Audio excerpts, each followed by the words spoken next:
Houve um tempo em que aquela casa parecia ter esquecido de respirar.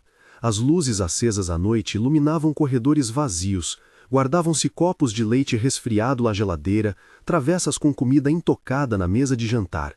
Brinquedos alinhados no tapete como fósseis de infância apontavam para um silêncio que soava mais pesado do que a ausência. Era um silêncio que tinha cheiro de abandono. Gustavo caminhava por entre aquelas salas como quem visita um túmulo que mantém a rotina do defunto. Empresário de portas fechadas e agendas implacáveis, dono de contas, aeronaves e redes de marcas, era também proprietário de uma dor que nenhuma fortuna curava. Ele sabia o número de empregados da casa, as datas de cada consulta marcadas para tentar arrumar as crianças, psicólogos, terapeutas ocupacionais, nutricionistas, todos especialistas em ressuscitar sorrisos, todos ineptos diante daquele vazio. No espelho do corredor, Gustavo via um homem que aprendera a reconhecer perda como rotina. Era incapaz de lembrar as vozes que preenchiam a casa, exceto por uma, dolorida, a última letra de Juliana explicando que não podia ficar. Ao fundo da mansão, 4 quartos pequenos com janelas altas guardavam 4 silêncios diferentes. Miguel, o mais velho por minutos que só os pais sabiam contar, tinha o rosto de quem desconfia do próprio corpo. Pedro, sempre com um brinquedo preso à mão, movia-se como se todo gesto exigisse esforço. João encolhia os ombros de quem aprendeu cedo a não esperar calor. Lucas dormia demais, como se o sono fosse um abrigo contra reclamar do mundo. Ninguém gritava, ninguém pedia colo. Eles existiam em pequenos horários, comer, trocar fraldas, ser medicados com paciência de rotina. Cada sorriso havia sido catalogado, estudado e logo perdido entre memórias clínicas. Silvana, a governanta, era o depósito do que restava de ordenação naquela casa. Prática, enérgica, sempre com um olhar que denunciava impaciência, tinha o dom de transformar caos doméstico em calendário. Não era uma mulher de muitas palavras, mas tinha as palavras certas quando o assunto era sobrevivência cotidiana. Ela sabia, melhor do que ninguém, que dinheiro comprava profissionais, mas não curava a ausência que Juliana deixara. Eles precisam de tempo, dizia ela quando Gustavo sugeria tratamentos caros, e de alguém que queira estar por perto quando ninguém mais quiser. Foi Silvana quem sugeriu que tentassem outra abordagem antes de contratar mais um terapeuta. Já tentamos quem vem com terno e currículo. Talvez precise de quem traga pão quente, não laudo. Era uma frase prática, direta, que passou ao lado da vaidade do homem rico e acertou no que precisava ser dito. Gustavo ouviu e, por razões que às vezes nem ele mesmo sabia explicar, decidiu aceitar. A decisão foi pequena, quase tímida, contratar uma faxineira, uma mulher jovem e humilde, por semanas. Era o tipo de contratação que não mudaria o fluxo do mundo e ainda assim mudaria tudo. Beatriz entrou na casa com as mãos ocupadas por um saco simples e um sorriso hesitante. Tinha 26 anos e os olhos de quem aprendeu cedo a medir passos para caberem em espaços alheios. Trazia a filha pequena, Helena, no pensamento a cada gesto. Aproximou-se do portão como quem entra numa cena que já conhece pela imaginação, mas não pelo cheiro real. O olor da casa, desinfetante misturado com pó, era diferente das casas onde Beatriz costumava trabalhar, mas havia ali um silêncio tão denso que a limpadora instintiva nele viu algo que ninguém mais perceberia: a ausência. Era uma ausência que se manifestava em detalhes: cobertores pouco amassados, livros abertos só por páginas, brinquedos que não haviam sido jogados por vontade e sim por obrigação.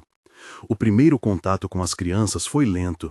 Beatriz sentou-se no chão do quarto dos meninos com as pernas cruzadas e tirou do saco 2 biscoitos simples, feitos em casa, com uma fórmula que imitava o sabor das tardes da sua própria infância. Não ofereceu doces elaborados, nem tentou ser a loucura alegre que tantas babás tentam ser. Deixou o biscoito na palma da mão de Lucas sem exigir que ele sorvesse. Esperou. Quando Lucas, incrédulo, levou o biscoito à boca, foi um gesto pequeno, improvável, mas suficiente para que algo se movesse na mesma sala. João olhou. Pedro encostou a cabeça na perna de Beatriz como quem testa um novo território. Miguel observou, desconfiado, e por fim sorriu, uma curva tímida no canto da boca, tão breve que poderia ter sido perdida se não fosse o silêncio atento de quem esperava milagres mínimos. Beatriz não falava sobre salvar, nem sobre recuperar. Sabia que essas palavras feriam porque carregavam promessas enormes. Sua prática era mais simples: nomear as coisas, transformar pequenas rotinas em rituais. Ela desenhava com giz no fundo da caixa do carrinho de brinquedo, fazia uma tigela de mingau e desenhava um sol com a colher no centro. Dobrava as meias das crianças sempre do mesmo jeito, como quem cria uma ordem compreensível no mundo. Era tudo um trabalho artesanal contra o desalinho emocional que havia invadido a família. Gustavo observava essas pequenas revoluções de longe, relutante em acreditar que algo tão ordinário pudesse surtir efeito. A presença de Beatriz era uma insurgência delicada. Não criticava a casa, não interrompia a rotina. Aos poucos, ela redesenhava o território afetivo. No jantar de sua primeira semana, as crianças riram juntas pela primeira vez desde o dia da partida de Juliana. Não foi uma gargalhada solta no ar, foi uma sequência curta e genuína, como se alguém tivesse encontrado uma nota musical esquecida. Gustavo engoliu a surpresa como se fosse um comprimido amargo. Alegria não se compra em consultórios. Houve um momento em que a casa começou a responder. Um vaso antigo que ficara encostado no canto por anos foi derrubado por acaso, e em vez de quebrar tudo em ruínas, as mãos pequenas reuniram os cacos com cuidado. Miguel pegou um pedaço e ofereceu a Beatriz como se fosse um tesouro. Ela sorriu e guardou o fragmento numa caixa, explicando que eles poderiam colar depois.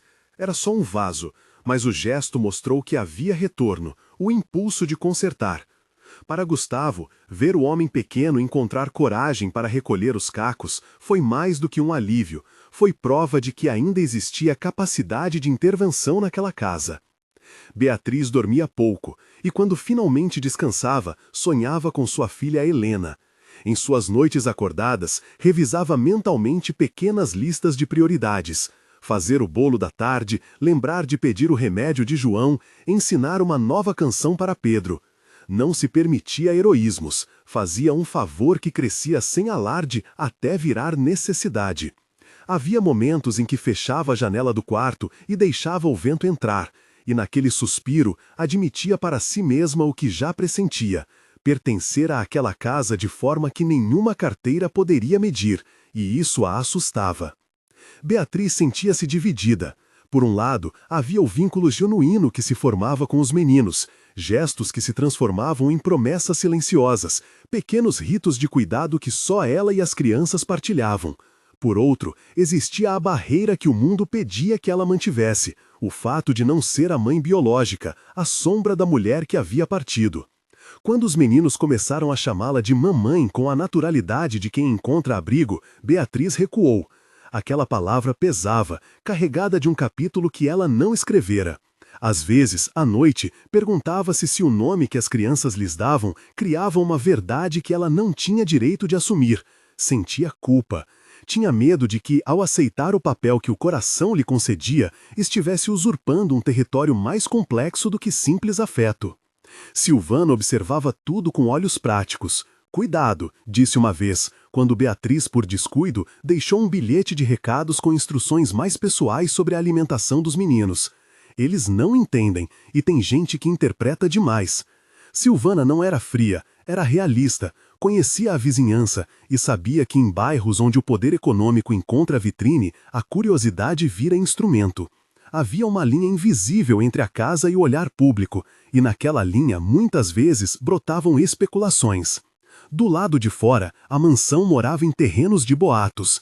Vizinhos que antes tinham apenas olhos curiosos, agora começavam a olhar com cuidado diferente. Uma mãe do condomínio viu as crianças brincando no jardim pela primeira vez e comentou num grupo de mensagens: "Foi bom vê-los sorrir." O comentário ganhou corações e reações, e por um efeito que ninguém pretendia, virou tópico. No quinto fim de semana de Beatriz na casa, algo inesperado aconteceu. Gustavo encontrou-se segurando a mão dela no corredor, como quem pede permissão para aquilo que já estava acontecendo.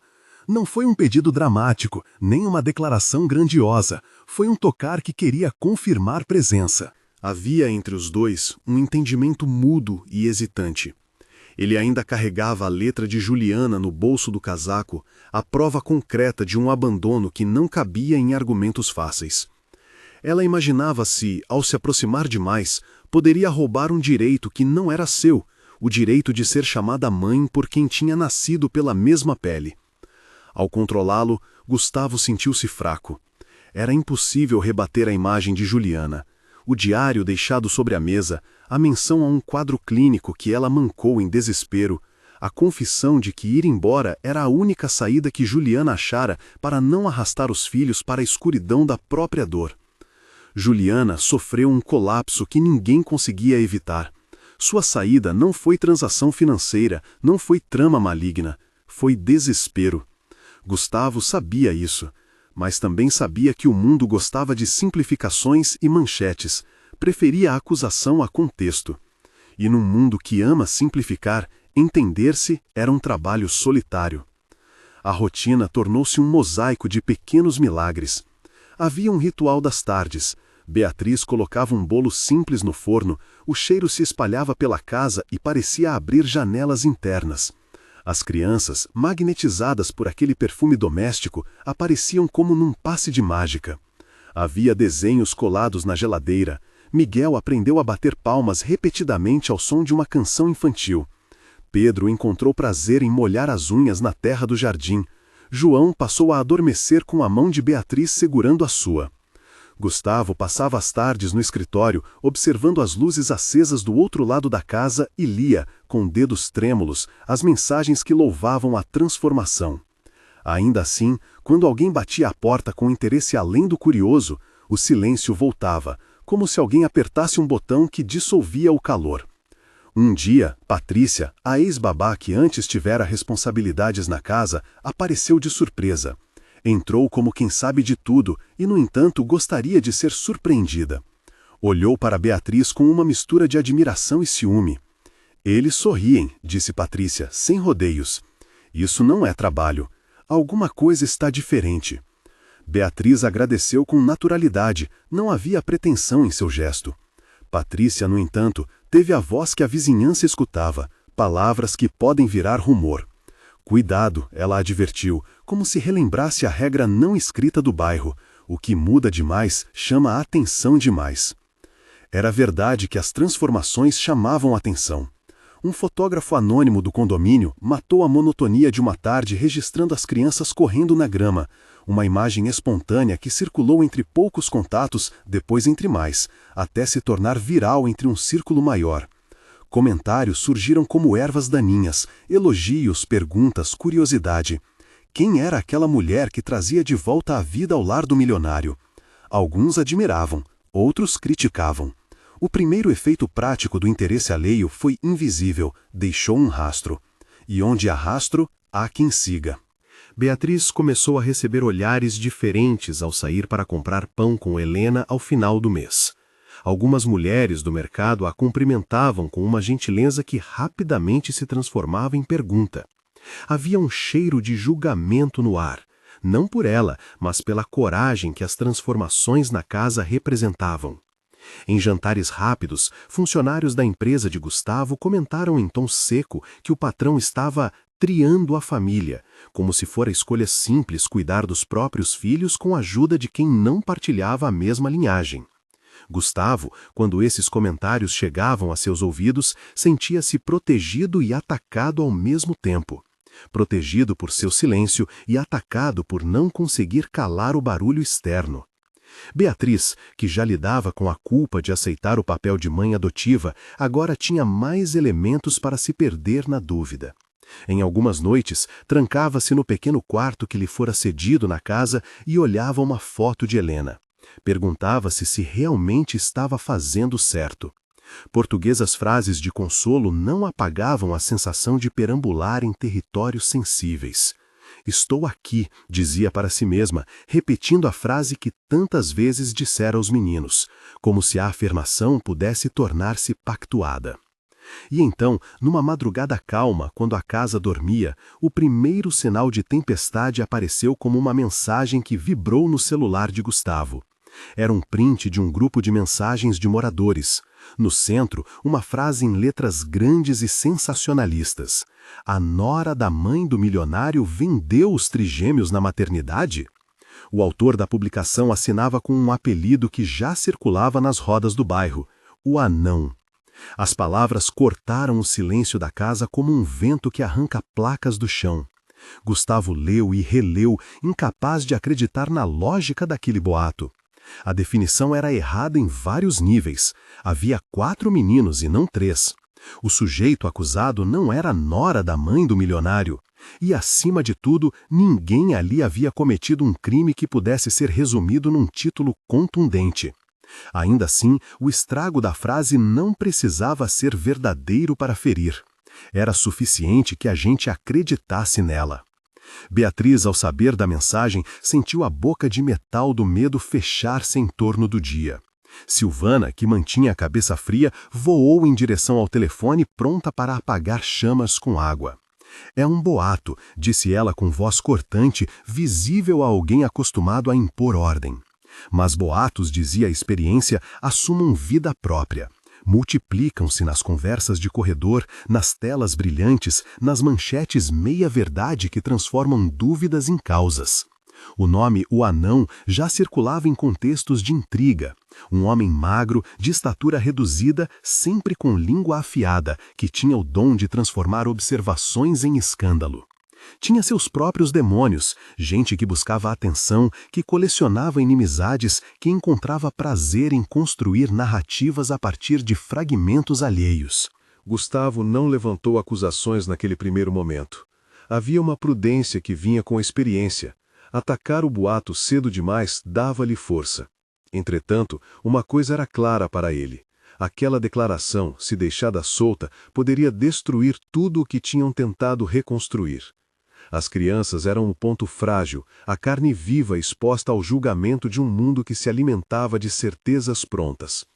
Gustavo colocou o telefone no bolso e olhou para o quintal onde Lucas, no outro dia, havia enterrado um pequeno carrinho amarelo.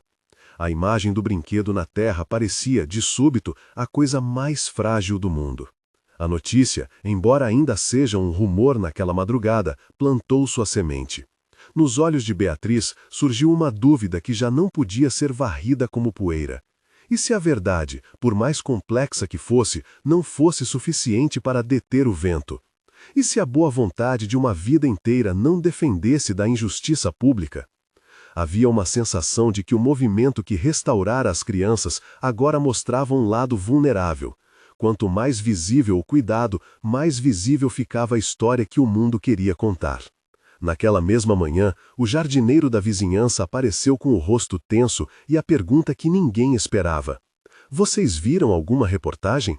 A mansão, por sua vez, continuava a ter as portas fechadas, mas o ar ao seu redor começava a vibrar diferente. Uma linha invisível ligava o grupo de mensagens, a vizinhança e o apelido do Anão. Ninguém havia confirmado nada, e ainda assim a narrativa já caminhava. Para Gustavo e Beatriz, o que restava era firmar-se e preparar-se para quando o rumor se tornasse palavra pública. Antes de qualquer coisa, houve um acordo silencioso entre os adultos da casa: proteger as crianças. Isso significava não apenas afastá-las da mídia, mas construir internamente uma narrativa sólida e honesta sobre o passado. Juliana não havia vendido ninguém, havia partido numa noite de desespero. A verdade era uma constelação de fatos que, se apresentada com calma e provas, poderia desmontar a acusação absurda.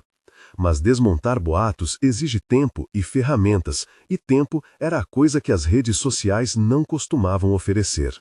Naquele dia, Beatriz passou a mão no cabelo de cada menino, como se imprimisse nela mesma a certeza de que estaria ao lado deles, independentemente do que se dissesse lá fora.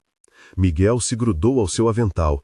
Pedro trouxe um desenho com 4 corações e o colocou na mesa como quem assina um documento de afeto.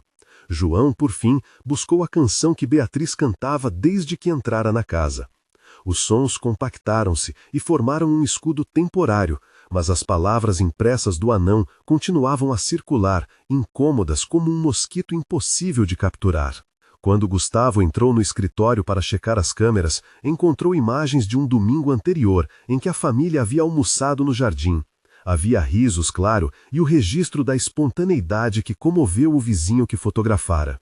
Ele pôs as mãos no monitor e respirou fundo. Sabia que isso não iria bastar. Sabia que tinha que responder no tempo certo e com os documentos certos.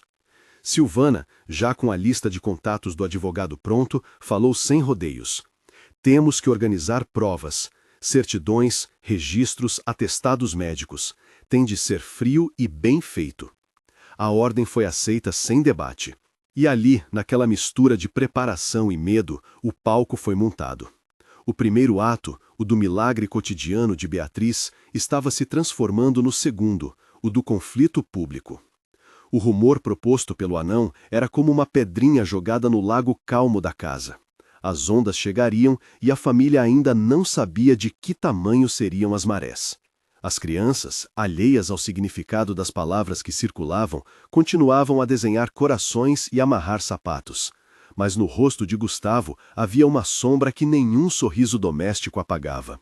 Ele entendia, com uma clareza dura, que as histórias que o mundo inventava vigoravam muito mais rápido do que as verdades que se costuravam com carinho. Se quer ver como essa família sobreviveu ao pior, fica comigo. A partir daquele ponto, os passos tornaram-se mais calculados. A casa ganhou um novo ritmo. Reuniões curtas com o advogado, cuidados duplicados com as crianças e um silêncio mais atento às mensagens na tela. O nome, o anão, passou a ecoar nos corredores como um preâmbulo de perigo. Havia relatos soltos de sua presença num bar próximo, conversando com repórteres locais. Outros diziam que ele recebera informação de alguém que trabalhara na maternidade. Uma história truncada que chamava por evidências que não existiam. As redes, por sua vez, começavam a beber dessas migalhas. Postagens com perguntas, prints de comentários, discussões inflamadas. Gustavo decidiu que faria algo por sua conta antes que o assunto crescesse ainda mais. Marcou uma conversa com Patrícia para entender o que mais ela soubesse. Chamou Beatriz para conversar com responsabilidade, explicando-lhe que precisava dela como testemunha, não como acusada. Beatriz, ao ouvir, sentiu que o peso de ser pública se transformava numa responsabilidade coletiva. Ela sabia que as dúvidas alheias poderiam machucar as crianças mais do que qualquer outra coisa. E, no entanto, havia uma curiosidade íntima que começava a crescer nela. Quem era aquele anão que escolhera justamente aquele momento para acender um farol sobre uma casa que ao longo dos anos aprendera a ficar no escuro?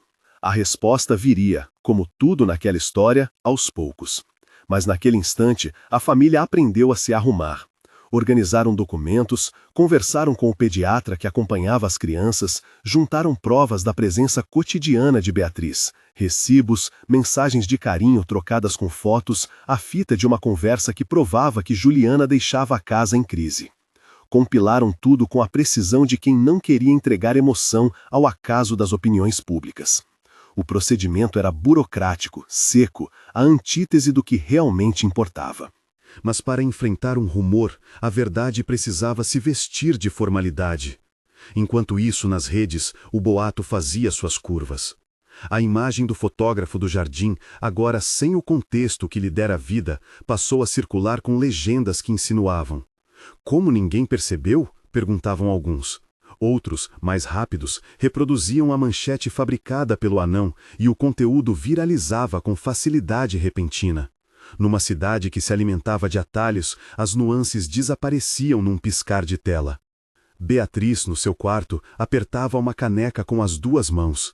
Via as linhas da sua vida se entrelaçarem com as linhas da vida dos meninos, e aquilo já não era mais rotina privada. Era um assunto público, capaz de virar história. Havia uma sensação de fragilidade inegável. E ainda assim, havia também uma determinação que crescia em silêncio, proteger aqueles 4 corações que a tinham escolhido. A primeira parte da tempestade havia começado a soprar. As janelas da mansão tremiam levemente, não por vento, mas por expectativa. O rumor existia, era um boato que precisava ser desmontado. O anão já batia na porta do noticiário local com frases prontas e um gosto óbvio por escândalo. E do outro lado da linha, Gustavo e Beatriz se preparavam para algo que ainda não sabiam medir, o alcance de uma mentira quando ela veste forma e ganha audiência. Embora a verdade estivesse do lado deles, também sabiam que a verdade precisava ser demonstrada, provada, organizada, E o tempo para isso era curto. O vento naquela tarde soprava morno e doce, como se a natureza se recusasse a conspirar com a falsidade dos homens. Mas o ar na mansão estava denso de prontidão.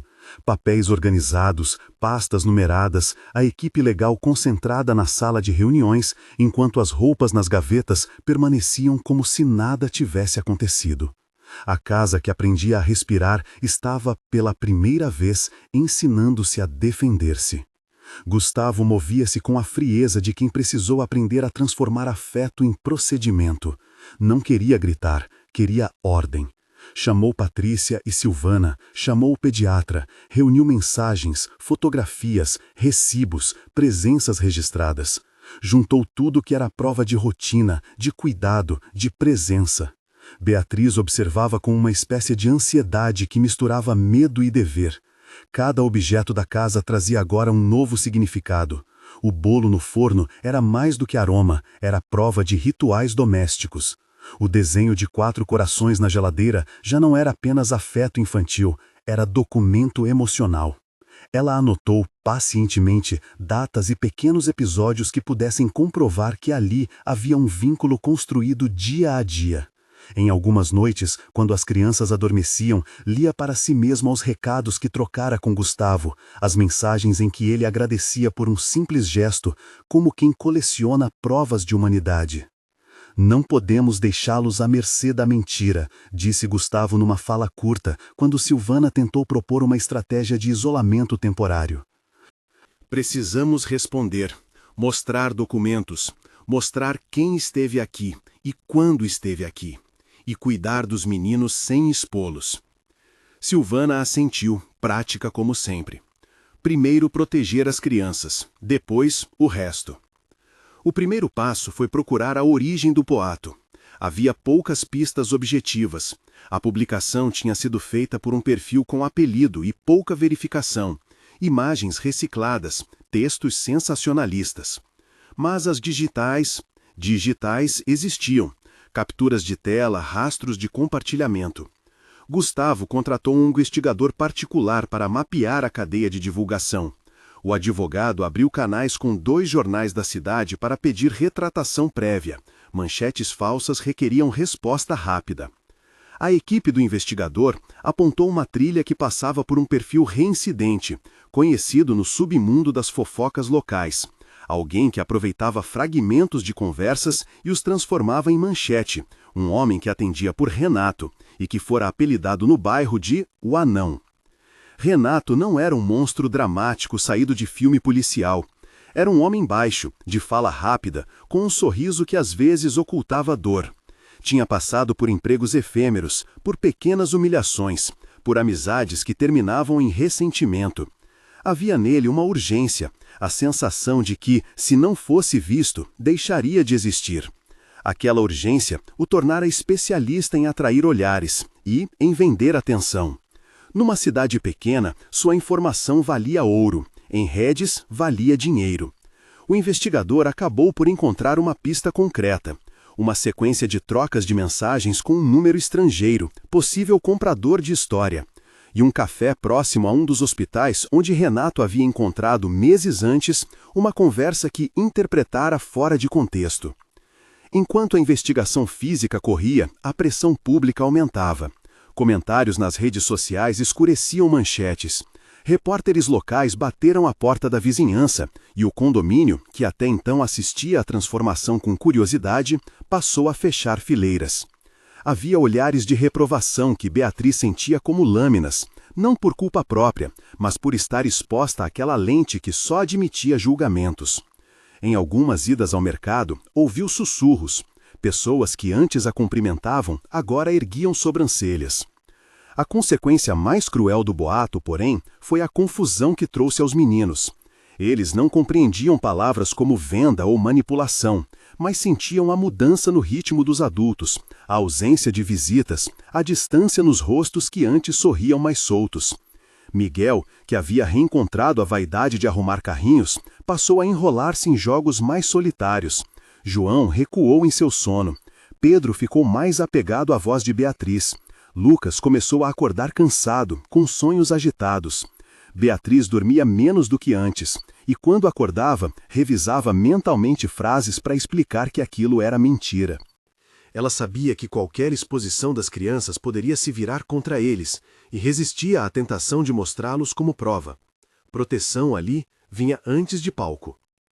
A investigação do investigador descobriu algo que ninguém esperava, uma gravação parcial de Renato conversando com um homem desconhecido num bar. Na gravação, Renato dizia que tivera um fio sobre uma mulher que, em desespero, havia aberto mão de bebês. A conversa tinha aquele tom tipicamente indecente de quem transforma dor em mercadoria. Venderam 3, repetia o interlocutor, talvez repassando uma versão adulterada de uma história real, talvez alimentando-se da confusão num hospital superlotado onde perder um bebê ou entregá-lo por desespero já se transformara em estatística. Renato, na ânsia de conseguir exclusividade, interpretara mal uma frase solta ou chamara a própria sorte. Não parecia haver ali um crime organizado. Havia ruído, interpretação errada e a ambição de quem precisava transformar rumor em lucro. Com essa pista, o advogado pediu oficialmente aos hospitais registros de entrada e saída, assinaturas, telefonemas. Enquanto isso, Gustavo fez outra coisa. Pediu a Juliana que conversasse por telefone. Ele não pretendia confrontá-la em praça pública, não queria transformar uma mulher que havia sofrido numa peça abortiva da curiosidade. Juliana estava num abrigo, com acompanhamento médico, em uma cidade distante.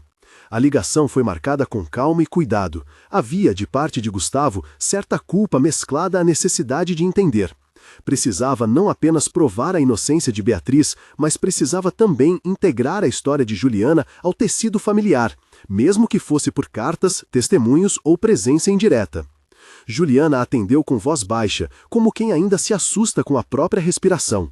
A conversa foi curta, firme, mas cheia de lacunas que a terapia tentava preencher.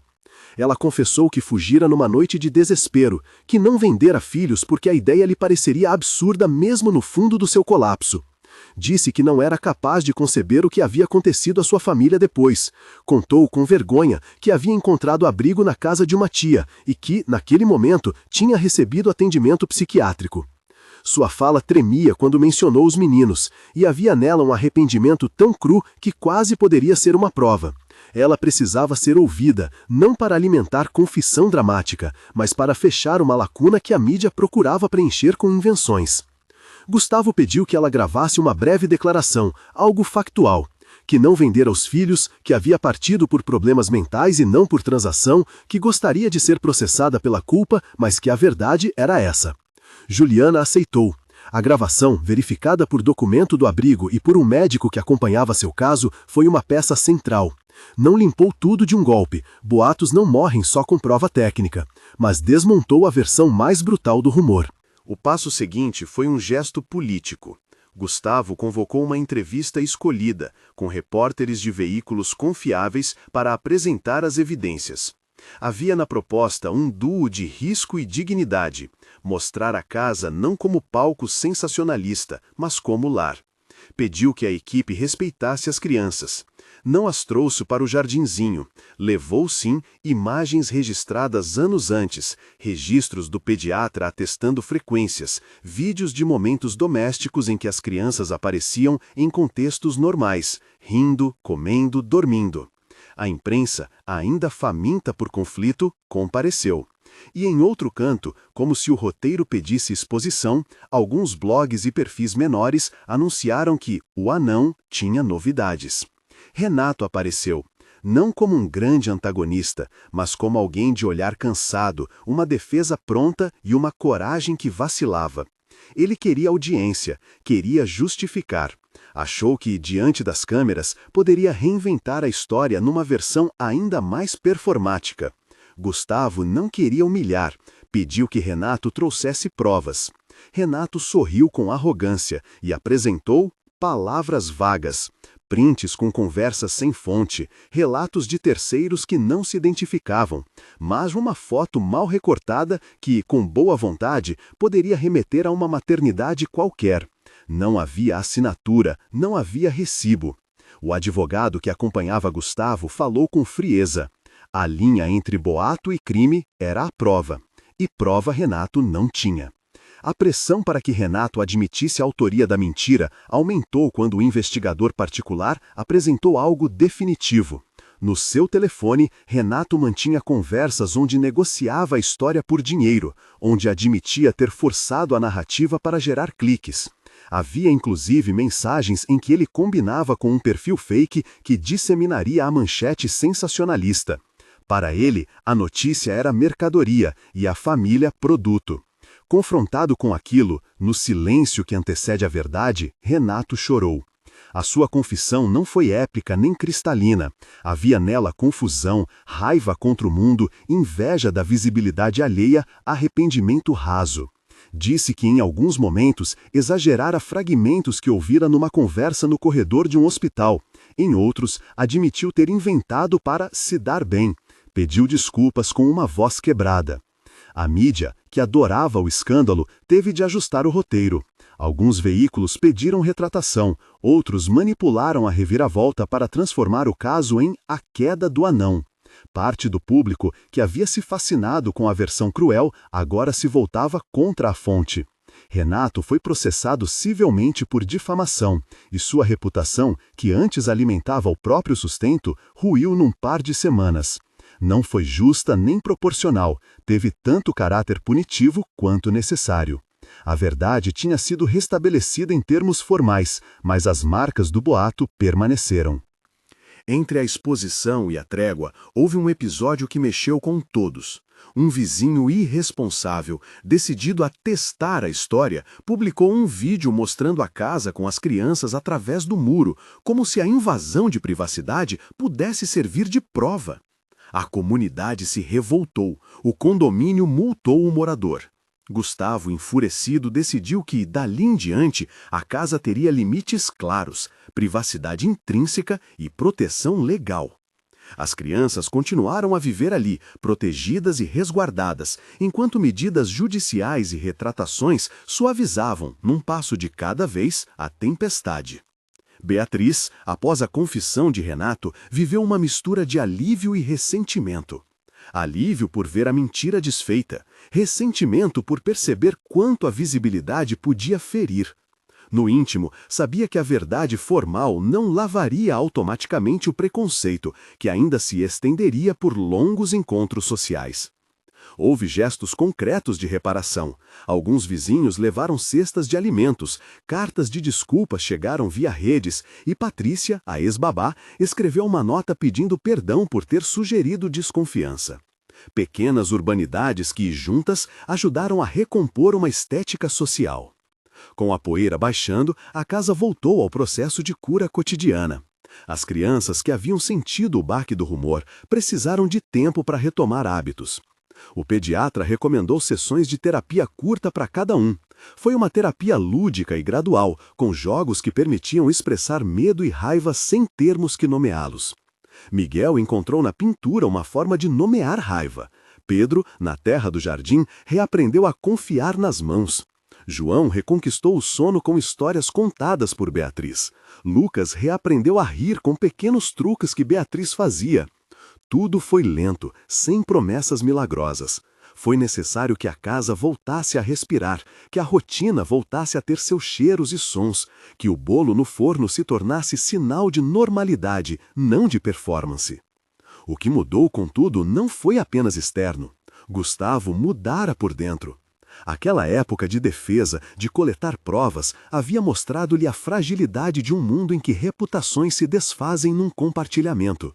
Ele percebeu que precisava tornar-se mais presente. Havia uma decisão que vinha amadurecendo desde os primeiros dias de Beatriz naquela casa. Um desejo discreto de compromisso, não por aparência, mas por coerência. Uma relação construída em atos pequenos e não em ritos grandiosos merecia ser consolidada. Numa tarde de outono, quando as folhas do jardim caíam desigual e as crianças corriam com barrigadas de areia, Gustavo pediu a Beatriz que descesse ao pequeno anexo de ervas em que ela havia plantado um manjericão. Não houve música nem testemunhas, apenas o som das crianças brincando e alguma distância respeitosa. Ele falou sem pressa, comovido em silêncio, sobre o que ela representava para a casa e para ele. Não foi uma proposta elaborada em joias. Foi um pedido contido. Queria que ela ficasse, que aceitasse viver ali, que aceitasse um nome que, naquele espaço, significasse família. Beatriz olhou para os meninos que a rodeavam, para a casa que agora lhe pertencia por afeto e cuidado. Havia nela uma cautela que vinha de noites de culpa e medo, e também havia um desejo primordial de pertencer. Aceitou, não porque acreditasse em finais fáceis, mas porque entendia que a vida, às vezes, pedira escolhas rédeas, e elas eram tão necessárias quanto perigosas. Gustavo, com a mesma calma que aprendera a cultivar, prometeu empenho, presença, respeito por Juliana, cuidado com as marcas do passado e compromisso público de proteção. Não fizeram festa imediata. A casa celebrou com um bolo modesto e com uma promessa silenciosa: continuar. No sulco deixado pelo boato, outra história ganhou corpo. Juliana, após meses de tratamento, procurou reaproximação com os filhos. Não foi uma entrada triunfal. Foi uma tentativa hesitante, acompanhada por um psicólogo que intermediou contatos. As primeiras mensagens foram curtas, com pedidos de perdão que soavam como preces. As conversas foram mediadas. As primeiras visitas foram sempre com limites e sempre pensadas para não causar dano. O que se instaurou entre Juliana e os meninos foi um reencontro cuidado, pautado por terapia familiar e por observação profissional. Todas as partes concordaram que a prioridade era o bem-estar das crianças. Juliana, num gesto de honestidade, escreveu cartas que o advogado leu antes de serem entregues.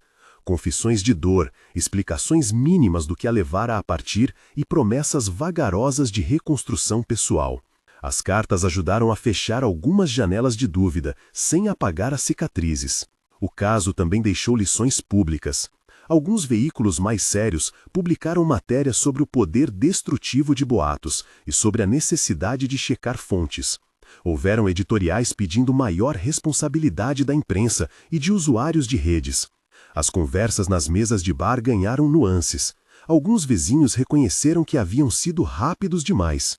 Nem tudo se corrigiu com palavras. A rede da reputação, uma vez rasgada, leva tempo para costurar de novo. Mas havia um movimento de reparação. A chamada queda do anão serviu em certa medida como exemplo, nem para humilhar, mas para ensinar. Os meses que se seguiram foram de trabalho paciente. Beatriz avançou em cursos noturnos de enfermagem, motivada pelo desejo de transformar sua aptidão em profissionalidade. Patrícia se reconciliou com o cuidado que havia desacreditou. Silvana manteve a gestão da casa como sempre e tornou-se para todos referência de pulso firme.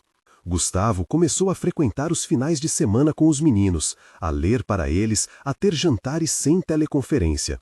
Juliana, com acompanhamento, começou a frequentar reuniões de suporte e aceitou que a reparação não seria instantânea.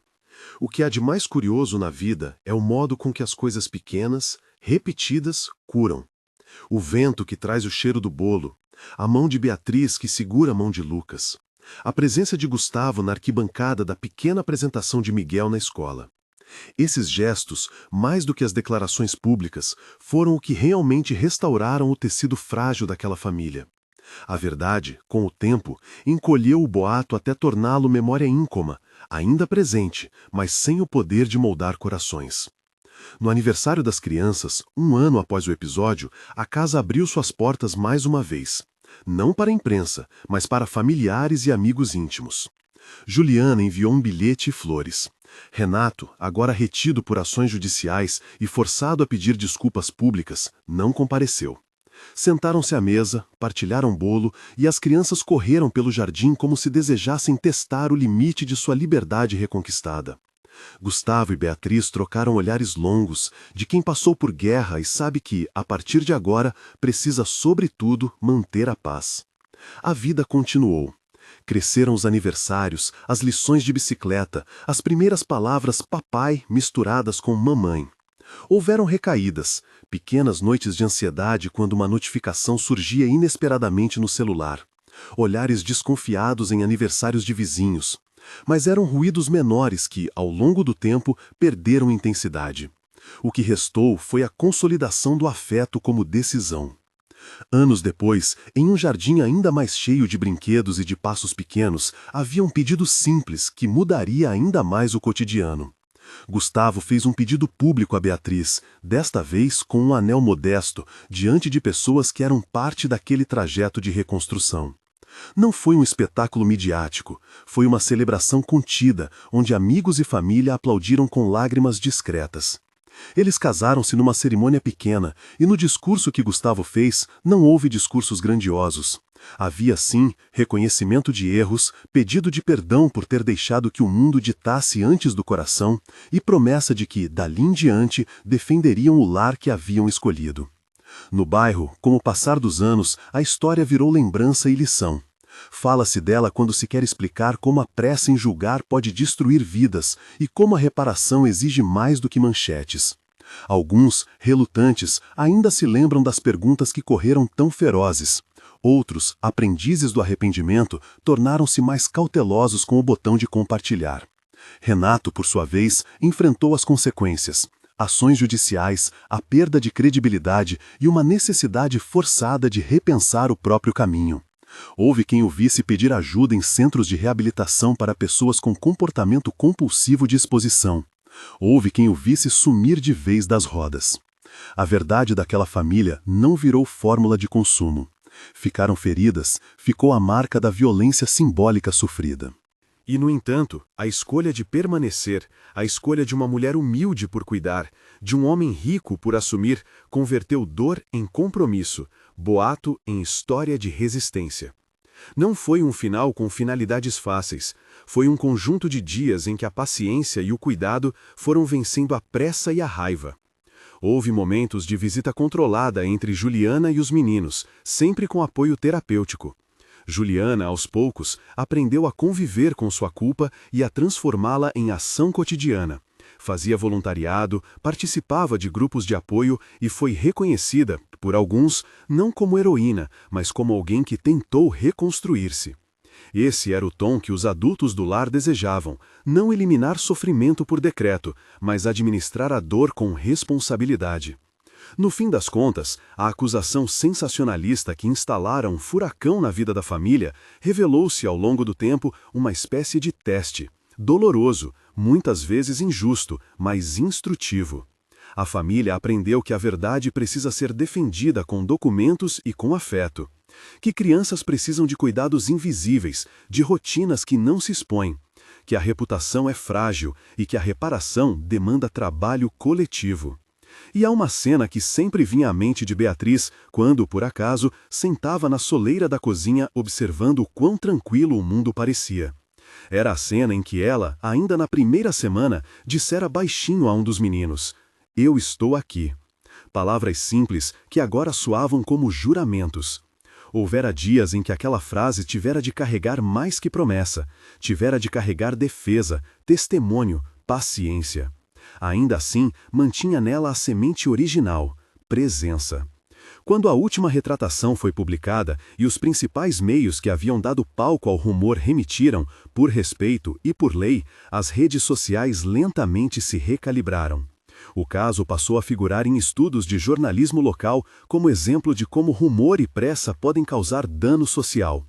Havia professores que, em aulas, usavam a história para discutir ética digital. E havia, na família, um entendimento profundo. Que tudo aquilo tivera sido também uma lição solitária, que exigia vigilância constante contra a tentação de julgar sem conhecer. Os meninos cresceram. Miguel tornou-se um rapaz de tato cuidadoso. Pedro mantinha as mãos sempre na terra. João aprendeu a escolher amigos com um olhar mais confiante. Lucas desenvolveu um riso largo que fazia a casa inteira sorrir. Foram crianças com marcas, sim, mas também com um repertório de amor que era raro em sua intensidade. Beatriz e Gustavo envelheceram em conjunto, com dias de fartura e de cansaço, com dias de alegria simples e sem grandes espetáculos.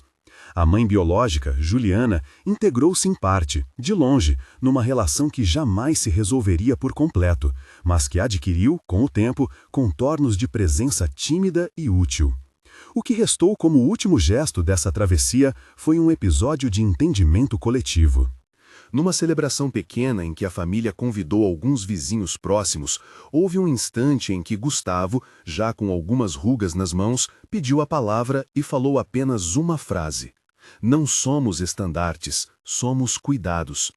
A fala foi curta, exata e foi suficiente. A comunidade, que por tanto tempo alimentara o boato com sussurros, respondeu com um aplauso contido. Ao cair da noite, quando as luzes voltavam a acender nos corredores e a cama aguardava as cabeças cansadas, Beatriz passou pelas portas dos quartos das crianças e observou. Havia brinquedos espalhados, desenhos nas paredes, meias dobradas do jeito que ela sempre fizera. Sopraram-se velas nas comidas de fim de tarde e alguém sussurrou uma canção antiga. Havia imperfeições, havia cuidado. E havia, acima de tudo, a certeza de que a coragem às vezes consiste apenas em permanecer. Sei que esta narrativa foi contada com detalhe e paixão, mas é importante lembrar. Trata-se de obra de ficção, criada para refletir sobre o impacto dos boatos, a complexidade dos vínculos e a responsabilidade coletiva diante da verdade. Se esta história mexeu com você, compartilhe com alguém que precise escutar sobre a importância de checar antes de julgar e deixe nos comentários o que você faria se fosse Gustavo, Beatriz ou alguém próximo. Obrigado por acompanhar até aqui.